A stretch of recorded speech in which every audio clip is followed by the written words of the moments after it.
10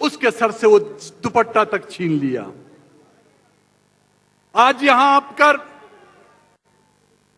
خانہ بدوشوں کو ڈیروں کے علاوہ آپ کو موت کے ڈیرے نظر آئیں گے, آپ کو بھوت اور روحوں کے ڈیرے نظر آئیں گے. یہ بلوچستان ہمارا نہیں تھا. اس بلوچستان کو اس حد تک کس نے پہنچایا؟ آج یہاں کے باسیوں کے چہروں پر وہ مسکراہٹ نہیں جو ایک انگریز کے دور میں جو ایک مسکراہٹ تھی, وہ مسکراہٹیں بھی ہم سے چھین لی گئی ہیں.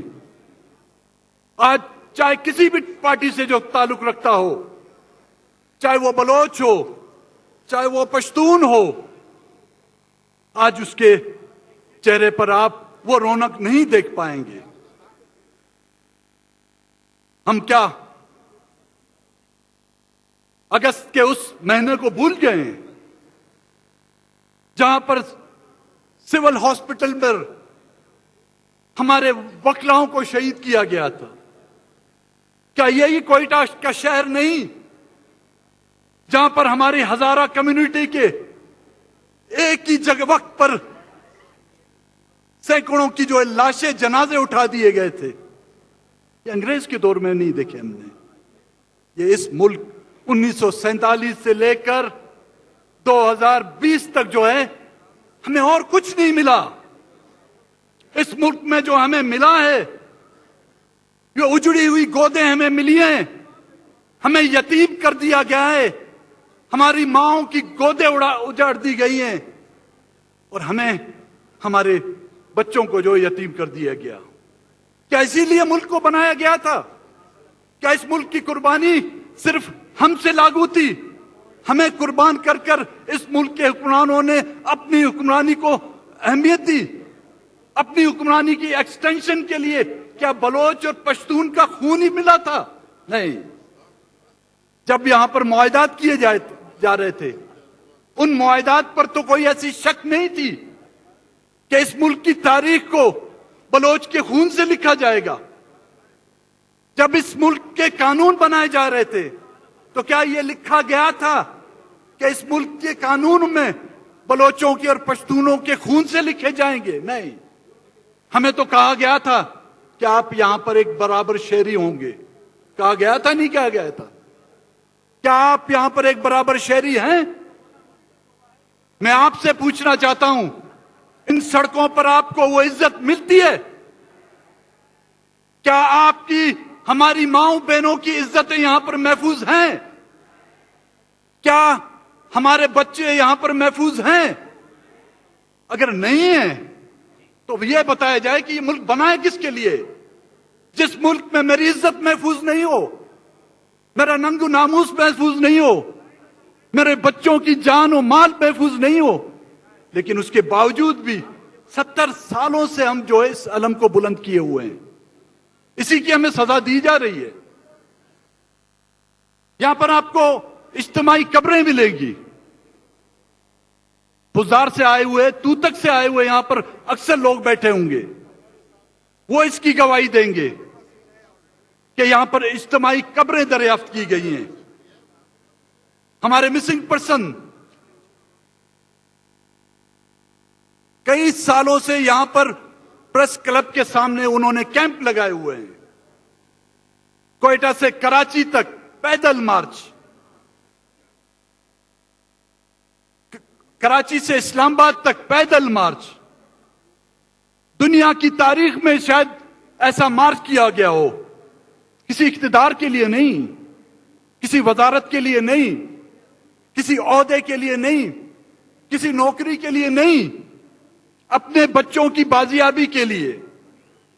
وہ کہتے ہیں کہ اگر انہوں نے کوئی گناہ کیا ہے تو ان کو قانون کے کٹہرے میں لائے جائے, اگر ان سے کوئی جرم ہوا ہے تو آپ کا قانون, آپ کی عدالتیں. یہ اور بات ہے کہ آپ اپنی عدالتوں پر اعتماد نہیں کرتے. اگر آپ اپنی عدالتوں پر اعتماد کرتے تو جسٹس فائز عیسیٰ کا یہ حال بھی نہیں کرتے. اس جسٹس فائز عیسیٰ جو آپ کا سپریم کورٹ کا جج ہے, اس کے خلاف ریفرنس داخل کر دیے گئے. اس کے خلاف ریفرنس داخل کر دیے گئے. بھائی ریفرنس کس نے داخل کیا؟ کل کی سپریم کورٹ کی ججمنٹ نے خود اس بات کا اعتراف کر دیا ہے کہ وہ ریفرنس غلط تھا. بھائی وہ ریفرنس داخل کرنے والوں کے خلاف بھی تو کچھ کارروائی ہونی چاہیے. یا وہ بری الزما ہیں، یا آپ کو نظر نہیں آتے انہوں نے سلیمانی ٹوپی پہنی ہوئی کیا؟ نظر نہیں آتے؟ میں آپ کو دکھاتا ہوں. ایوان صدر میں کوئی گھس کر دیکھے اس بیچارے کو، وہاں پہ چھپا ہوا ہے. وہ وزیر جو ہر دور حکومت میں جو ہے ان کا منشی اور ان کا نائب بنا پھرتا ہے، اس کی طرف سے جو ریفرنس داخل کیے گئے. ہم نے تو پاکستان کا آئین نہیں توڑا، ہم نے پاکستان کا قانون نہیں توڑا، لیکن ان مسنگ پرسنوں کو آپ 10 سال عقوبت خانوں میں رکھتے ہیں. ان کے والدین، ان کی مائیں بہنیں، ان کو یہاں تک اجازت نہیں کہ ان سے مل سکیں. میں نے اکثر یہاں پر دیکھی ہے مسنگ پرسنز کی کیمپ میں، وہ خواتین آ کے مجھ سے التجا کرتی ہیں کہ جا کے پوچھیں ان سے کہ میں شادی شدہ ہوں یا بیوہ کر دی گئی ہوں. انسانیت نام کی بھی تو کوئی چیز ہوتی ہے. اسلام کے نام پر بنائے ہوئے اس ملک میں کیا اسلام اس بات کی اجازت دیتا ہے کہ کسی کے شوہر کو آپ 10 سال تک لاپتہ رکھیں اور اس کو یہ پتا تک نہ ہو کہ اس کا شوہر زندہ ہے یا مار دیا گیا؟ اس جمع غفیر سے خوف کی وجہ سے حکمرانوں میں جو ہے نا کپ کپی سی آ گئی ہے. بھائی تمام روڈ بند کر دیے گئے ہیں، بائی پاس کو بند کر دیا گیا ہے، انٹرنیٹ بند کر دیا گیا ہے، ٹیلی فون کی سروسز بند کر دی گئی ہیں کہ آپ کی حفاظت. او بھائی ہمیں پتا ہے کہ آپ کو ہماری حفاظت کی کتنی فکر ہے. آپ اپنی فکر کریں.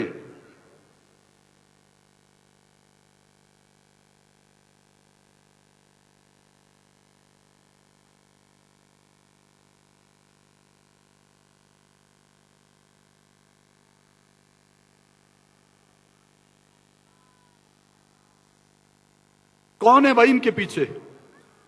اب ہم نام لیتے ہیں تو کہتا ہے ہمارا نام لے لو. ان بچوں کو غائب کرنے والا کون ہے؟ پاکستان میں بلوچستان میں 5واں ملٹری آپریشن کرنے والا کون ہے؟ یا کہہ دو تم بھائی تم اپنے نام پر برداشت نہیں کرتے ہو، ہم اپنے نام پہ لے لیتے ہیں. ہم نے کیا ہے نا. سیاست میں بھی مداخلت ہم ہی کرتے ہیں نا، ڈبے بھی ہم بھرتے ہیں نا. راتوں رات خدا کے بندے میں نے جب سیاست شروع کی ایک سفید بال بھی نہیں تھا، اب پوری داڑھی سفید ہو گئی ہے. یہاں پہ راتوں رات پارٹیاں بنتی ہے باپ کے نام سے.